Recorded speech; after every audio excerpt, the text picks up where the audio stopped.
Bueno, pues hoy vamos a ver, continuando la presentación ayer de Marta, síndrome de Prader-Willi. Ok, y pues vamos a ver cómo nos vamos a enfocar. Prácticamente en el mundo, con este padecimiento, hay unas 350.000 a 400.000 personas aproximadamente, y pues ellas se enfrentan a una situación complicada realmente, porque pues hay mucho desconocimiento acerca de lo que significa, uno, tener la enfermedad, el padecimiento como tal, la presentación clínica, el tratamiento o el tipo de abordaje que deben de recibir este tipo de pacientes.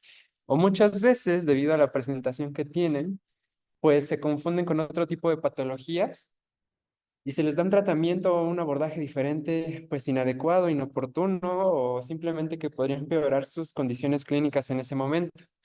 Haciendo una encuesta, prácticamente se llega a un 72% de pacientes con Prader-Willi que dicen que pues han recibido un mal tratamiento en algún momento de su vida.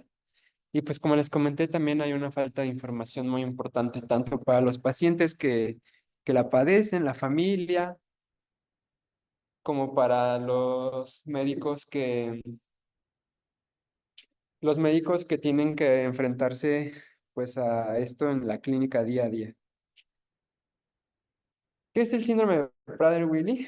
Bueno, es una alteración genética poco frecuente, no hereditaria, que se presenta una gran variabilidad. ¿Y a qué me refiero con una gran variabilidad? A que un paciente con Prader-Willi no tiene las mismas características que otro que padezca pues el mismo tipo de padecimiento, ¿vale?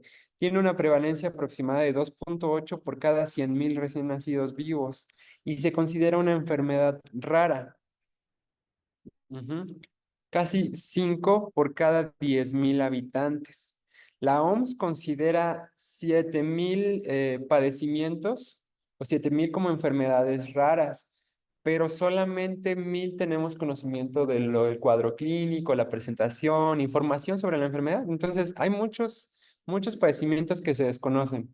Y pues afortunadamente, síndrome de Prader-Willi tenemos información clara y incluso tenemos guías para su tratamiento, abordaje e identificación oportuna. Este tipo de enfermedad, pues sí, evidentemente tiene una repercusión en la vida que si no se diagnostican a tiempo o no se da un tratamiento de forma oportuna, pues va a tener repercusiones para su desarrollo, incluso para la calidad de vida que pudieran presentar.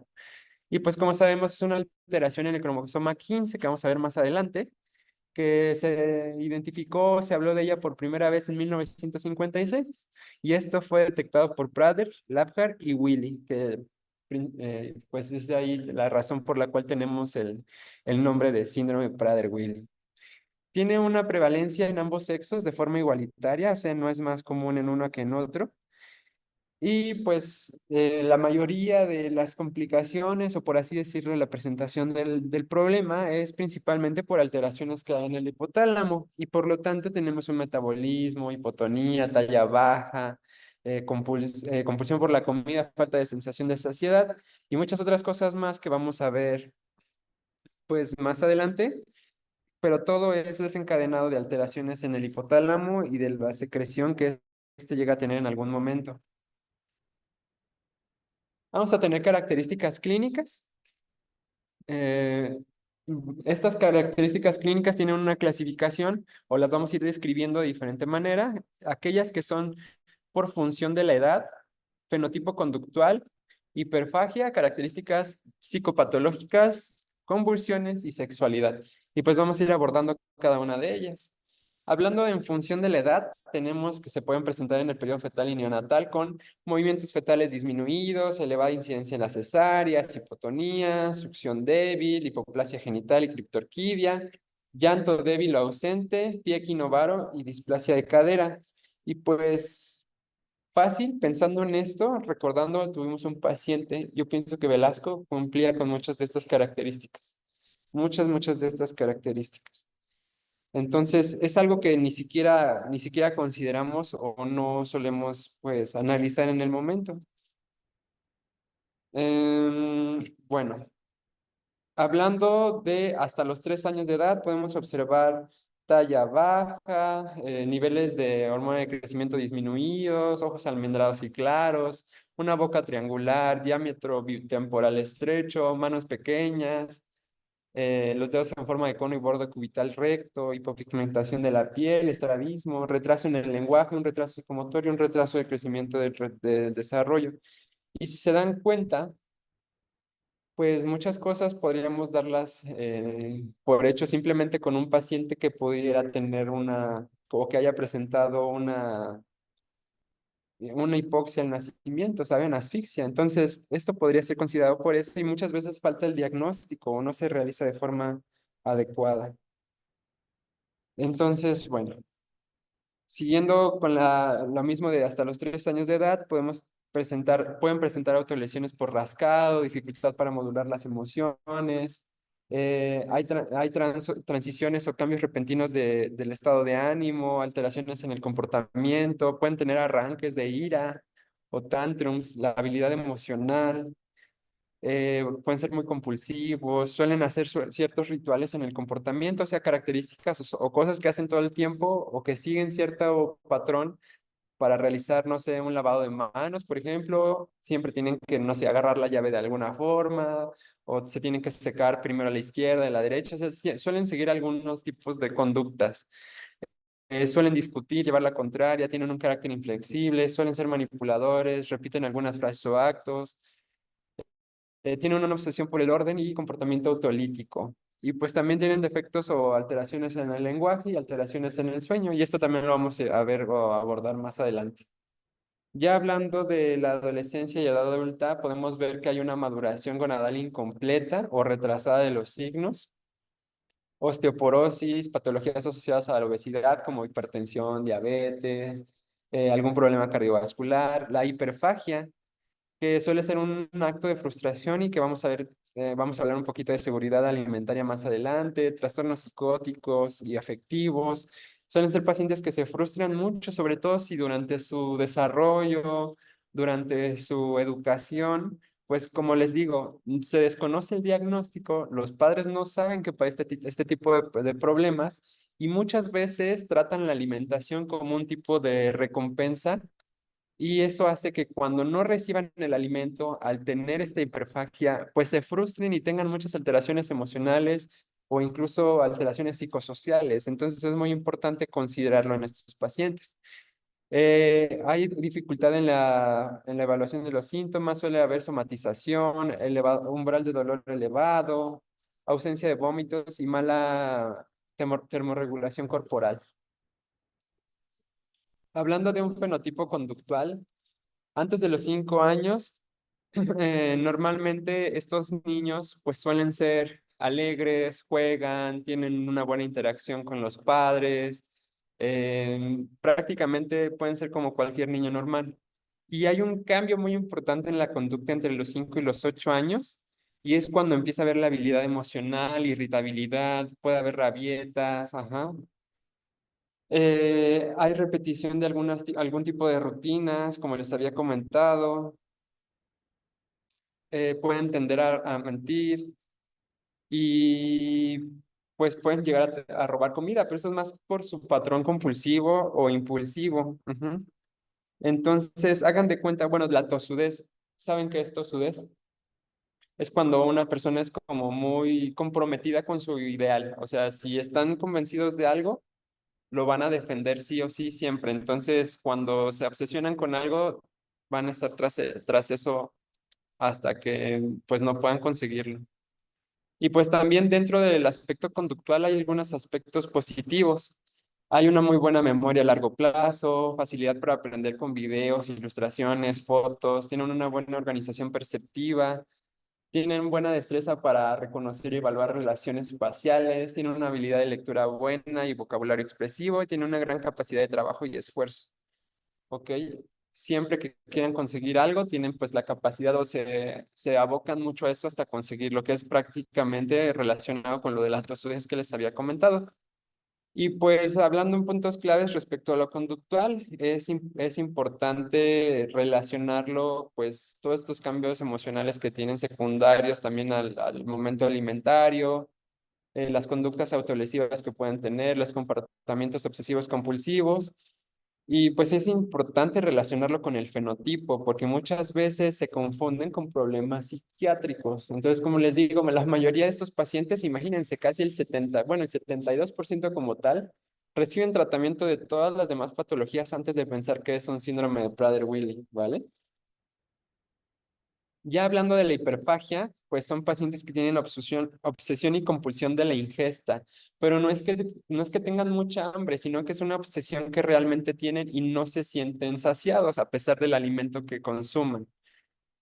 Para esto hay dos puntos importantes, las medidas físicas de seguridad, tratar de bloquear, poner candados en las zonas en donde hay alimentos, no brindarles dinero o comida a fácil alcance para que ellos no estén consumiendo alimentos cada que tengan, pues lo tengan disponible.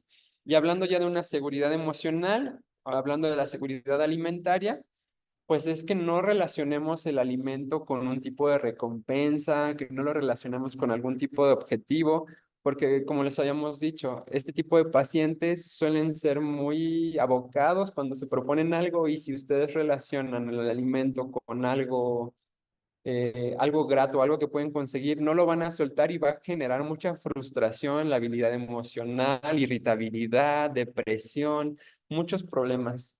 Entonces es importante manejar límites claros, conceptualizar la comida de una forma diferente y manejar las expectativas de los pacientes para que pues no sufran de todo este tipo de padecimiento.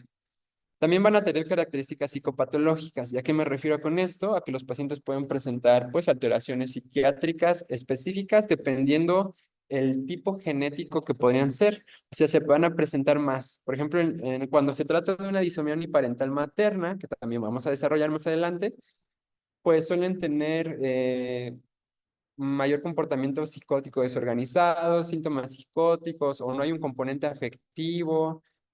Suelen tener un curso más severo que aquellos con lesión, mayor riesgo de recurrencia, más episodios y pues tienen más efectos secundarios por el uso de medicación, ajá, así como más incidencia de los mismos.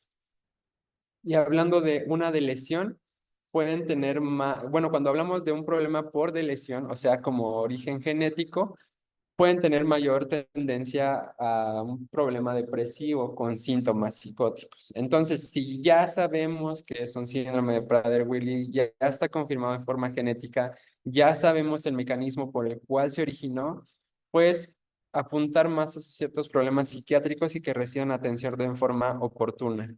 ¿Ok? Y pues bueno, de los trastornos más comunes puede ser el obsesivo compulsivo, alteraciones en el estado de ánimo, pensamientos de baja autoestima, ¿vale? Y como les comenté, saberlos diferenciar dependiendo del mecanismo genético que haya generado pues el padecimiento. Hablando de convulsiones, hay una prevalencia del 4 al 32%. Las más comunes son las convulsiones febriles, son más comunes en depresión que en el otro tipo de origen genético, son más fáciles de controlar. En teoría, si tienen un tratamiento farmacológico, no tendrían que tener mucho problema para el control. Si se les hace un electroencefalograma, se puede encontrar actividad epileptiforme y lo normal o lo más habitual es que se presenten desde antes de los 2 años. Hablando de sexualidad, pues realmente es un problema grande si recordamos que son pacientes que tienen hipogonadismo. Por lo tanto, progestágenos, testosterona y estrógenos, pues no va a haber en cantidades suficientes para desarrollar el momento de la adolescencia ideal en maduración respecto pues a genitales, por lo tanto tienen poco vello, pene y testículos son pequeños, las mujeres presentan amenorrea, oligomenorrea, sangrados anormales, hay hipoplasia genital, los folículos ováricos no se desarrollan adecuadamente y hay una detención de la maduración. Estos pacientes son infértiles y hay muchos problemas respecto a la densidad de mineral ósea, porque aunque se les esté dando tratamiento con vitamina D, calcio, etcétera, pues no es algo que tenemos que estar vigilando y es algo que pues podría ser un problema a futuro si no lo analizamos bien. Ya hablando de detección y diagnóstico, pues tenemos los criterios de ON y cuando son menores de 3 años estos pacientes, si juntamos 5 puntos, ya podemos considerarlo positivo. Y cuando son mayores de 3 años, son 8 puntos, ¿vale? Aparte de los criterios mayores y criterios menores, hay criterios de soporte. Y los criterios de soporte no te dan ningún punto, pero sirven para apoyar más tu diagnóstico y poder decir que sí va encaminado hacia un síndrome de Prader-Willi. Y si se dan cuenta, los criterios mayores son prácticamente todo lo que estuvimos viendo hace rato en cuestión a la presentación clínica que clasificamos que clasificamos de la diferente manera. Y los menores son cosas que podemos observar en algunos otros padecimientos, pero que aún así van enfocados o nos pueden orientar hacia un síndrome de Prader-Willi. Entonces, valdría mucho la pena tener estos criterios a la mano. Después les paso la imagen en el grupo para que pues podamos usarlos en algún momento. Yo sé que es una enfermedad muy rara, pero si de repente encontramos asociación clínica, pues tener la tablita y decir, ¿sabes qué? Si cumple con los criterios mayores, me da 5 puntos, tiene menos de 3 años, va positivo y abordarlo de forma genética. Ya hablando de un diagnóstico genético, pues sabemos que es una pérdida o inactivación de genes paternos en la región 15, Q11, Q13 del cromosoma 15. Si estos fueran maternos, ya no se llama síndrome de Prader-Willi, se llama síndrome de Angelman, ¿vale? Y pues cuando se habla de una lesión paterna, es en el 70% de los casos, esta va a ser la más común, ajá, y es pues prácticamente un problema heredado del padre. A veces el fragmento pues desaparece o es lo suficientemente grande para poder ser detectado a nivel microscópico. Es tan pequeño, también puede ser una microdeleción y se necesita realizar un estudio llamado FISH, que es una hibridación fluorescente in situ para poder ser detectado. Tenemos la disomía uniparental materna o DUC, que es menos frecuente, que es del 20 al 25% de los casos. Se heredan ambas copias por parte de la madre y por lo tanto hay una ausencia completa del cromosoma 15 paterno. Y esto sucede por un error en el reparto, en la división celular. Y bueno, hay varias causas que lo pueden generar. El defecto de impronta es bajo, de 3 al 5%. Los genes del padre de la zona están presentes, pero no trabajan porque el proceso de impronta que los tiene que activar no funciona adecuadamente. Entonces, esto afecta a la zona de control o prácticamente el check-in que permite que esto se lleve a cabo. Y la translocación es la forma menos común, es del inferior al 1%, y pues hay una reorganización cromosómica de origen parental o de novo, y por lo tanto ocurre este error genético. ¿Vale? Pues aquí les dejo pues prácticamente una grafiquita de pastel para identificar, evidentemente el más amplio es la de lesión paterna y es el más común. Entonces, si nosotros sospechamos de un síndrome de Prader-Willi y tal vez el familiar no tiene el estudio genético a la mano, sabemos que lo más probable es que sea una de lesión paterna y, por ejemplo, para las psicopatologías, pues asociarlo y tal vez abordarlo de esa manera o mandarlo con el especialista para que se considere, pensando en que pudiera tener algún trastorno psiquiátrico. Y aquí un pequeño algoritmo de lo que se realiza para llegar a pues, al diagnóstico que tenemos y cuando hay dudas, pues siempre recurrir a la reevaluación clínica. ¿Ok?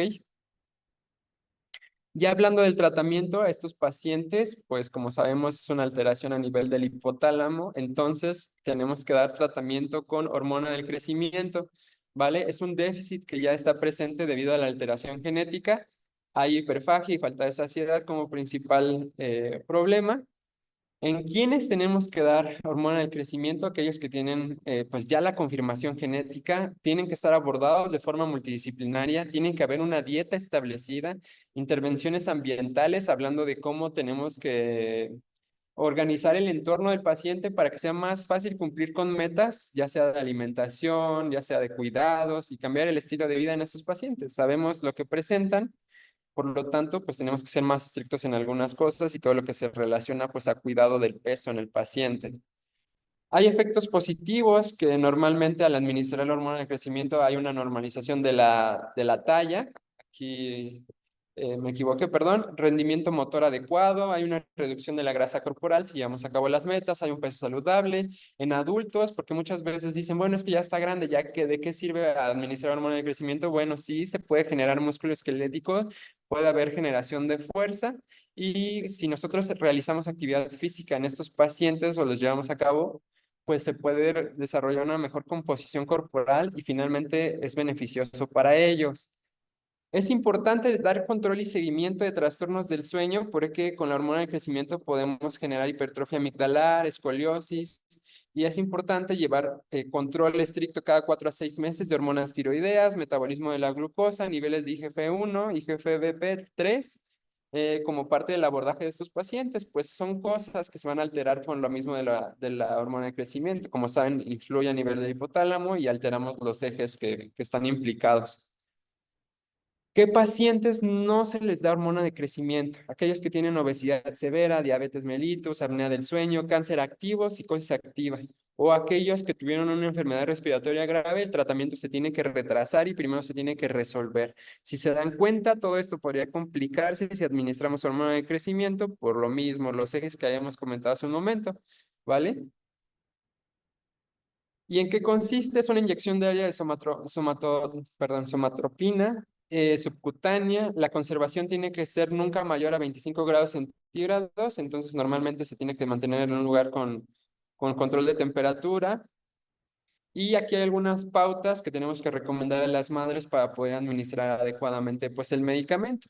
Algunas pues prácticamente pasos a seguir para que se pueda aplicar la hormona de crecimiento de forma adecuada. Igual si las desconocemos.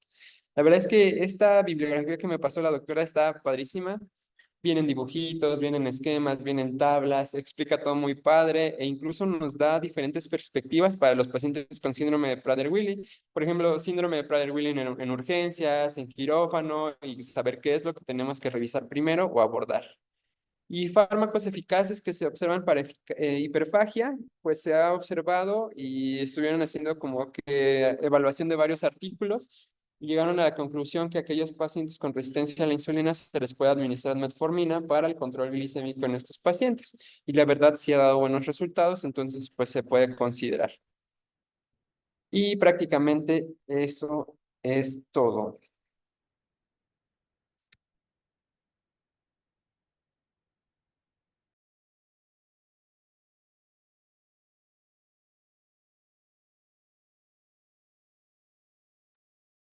¿Me has escuchado, doctora?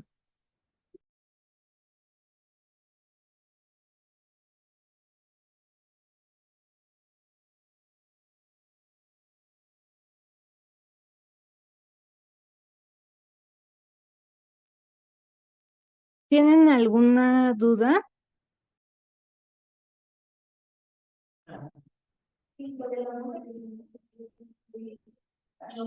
Ok, me pregunta, bueno, comenta una compañera si que la hormona del crecimiento hasta qué edad se puede seguir administrando para los adultos o hasta qué edad se puede dar.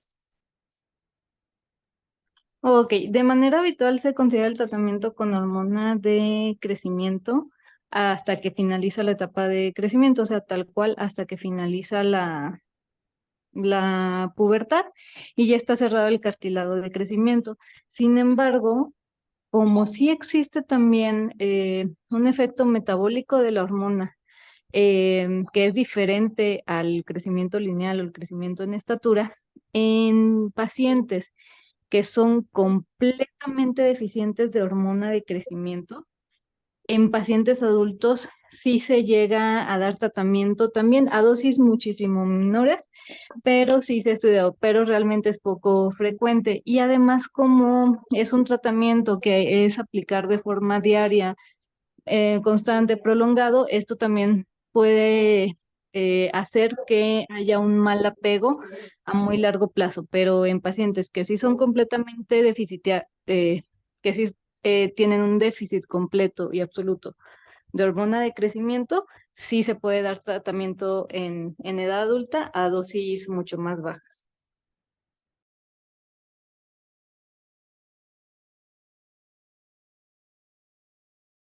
Dice que gracias, doctora.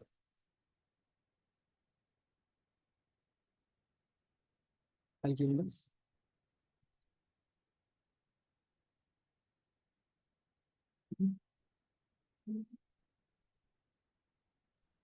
Ok, muy bien. Me llamó mucho la atención que comentaste que tuvieron un pacientito que ahorita analizando el tema lo recordaste. No sé si podías platicarnos como un poquito de este paciente o qué características Sí, te llamaron la atención.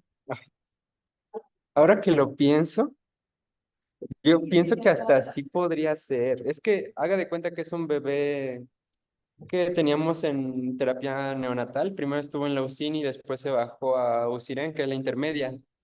Pero es un bebé que tenía hipotonía, tenía criptorquidia, tenía defectos en la succión, estuvo dependiente de oxígeno, después desarrolló laringomalacia. Eh, la verdad estuvo muy complicado y hubo un momento en el que requirió de traqueostomía y después de una sonda para la alimentación, una sonda gástrica de gastrostomía. Ok. Entonces, ajá. ¿Y en este paciente no tenían como algún otro factor de riesgo que explicara lo de la hipotonía o que haya tenido alguna asfixia severa o algo más? No, fue un paciente, nada más fue prematuro. La única situación con él es que fue un paciente prematuro, pero no se asfixió en ningún momento. Pero sí parecía que, o sea, al menos sí cumplía. Y sí estaba grande bueno, o sea, todavía no cumplía como con criterio como de bajo peso, sí se mantenía bien y sí también, sí se ponía muy irritable con la alimentación cuando no se le daban las tomas completas. Oh, ok.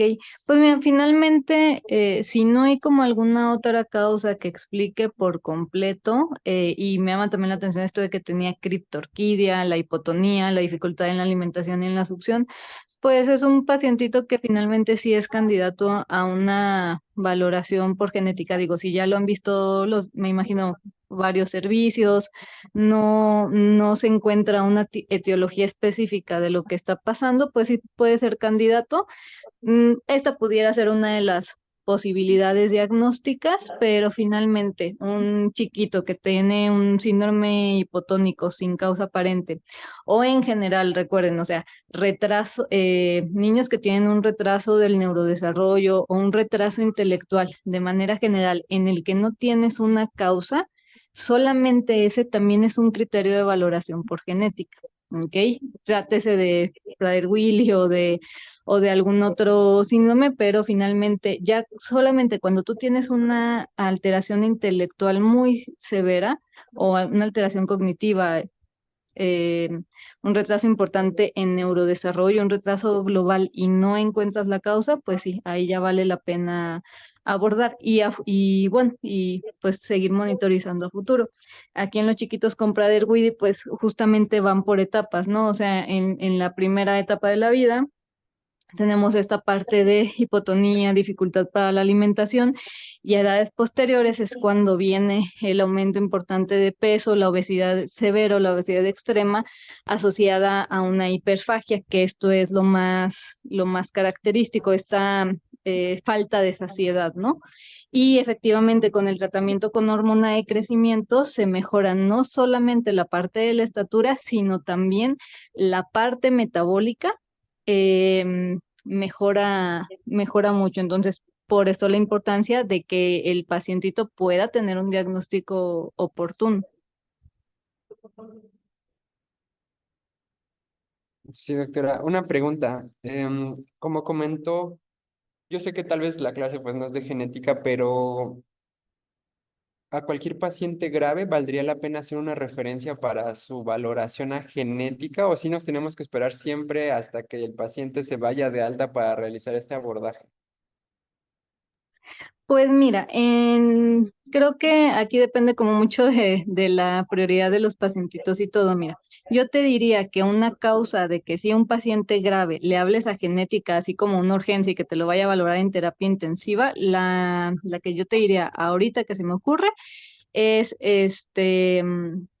niños o niñas, bueno, bebés que tengan alteraciones de diferenciación sexual, pensando en esta parte de hiperplasia suprarrenal congénita, que digo, bueno, aquí tenemos la parte también de abordaje por endocrinología, pero que aquí sí es muy importante, ¿por qué? Porque finalmente el bebito en cuanto salga va a tener una asignación, ¿no? Y se va a registrar como niño, como niña. Entonces, una alteración del desarrollo sexual, esa sí te diría que es una urgencia de valorar por genética. Creo que otro tipo de condiciones, en general se puede esperar a que el pacientito esté un poquito más estable o en general, digo, si tenemos la posibilidad, o sea, en el hospital en el que estemos, si tenemos la posibilidad desde que el niño está hospitalizado y ya lo vemos con rasgos dismórficos, no integramos diagnósticos, sospechamos en algo sindrómico, pues desde el momento que vaya a avisarle a genética y que vaya iniciando el abordaje. Si en nuestro hospital en ese momento no contamos con genética y es cuestión de llevar traslado y todo eso, pues no, ahí sí te diría pues esperarse a que el pacientito ya esté estable y ya finalmente que vaya teniendo el abordaje con un poquito más de calma, porque también en general sabemos que muchas veces el diagnóstico genético es algo que nos va a llevar un poquito de tiempo. Muchas veces no se alcanza a llegar a un diagnóstico como tal, pero en las veces en las que sí completamos un diagnóstico por genética, pues suelen ser tardados, ¿no? En lo que se toma cariotipo, en lo que se toman otro tipo de estudios, y entonces es, creo, difícil que en una valoración tú vayas a tener un cambio en el tratamiento que tienes que dar en el momento. Entonces yo les diría así muy, muy urgente en bebitos con alteración de la diferenciación sexual, también por esta parte de la asignación que se vaya a hacer al paciente, creo que sería lo primero. Y en otros casos, si tenemos el servicio de genética y contamos con él en el hospital, pues sí, desde que detectamos algo dismórfico, algo que nos llama la atención, referirlo y si no, pues ya en cuanto el paciente esté más estable. Ok. Igual, puntos importantes a hacer también en la historia clínica, siempre, siempre, siempre pregunten antecedentes de consanguinidad en la familia. ¿Ok? Sobre todo, existen todavía muchas comunidades en las que son comunidades muy pequeñas, entonces hay consanguinidad o hay endogamia y obviamente esto nos favorece o, vamos, hace que pueda ser más posible o más frecuente alguna etiología genética, ¿no? O sea, lo que son enfermedades de carácter autosómico recesivo, si nosotros tenemos una población pequeñita y hay familiares que tienen o que, vamos, que pueden tener que se casan o tienen familia, tienen hijos con familiares de segundo, tercer grado incluso, o también los apellidos, ¿no? A veces hay apellidos que no son muy frecuentes, pero que todos los tienen en el mismo pueblito, y aunque no conozcamos que hay una relación de parentesco entre los papás del paciente, finalmente sí resulta que son parientes en segundo, tercer grado, ¿no? Entonces también como tomar en cuenta estos antecedentes en la historia clínica. Digo, no es el caso de Prader-Willi por el tipo de herencia y todo, pero en general,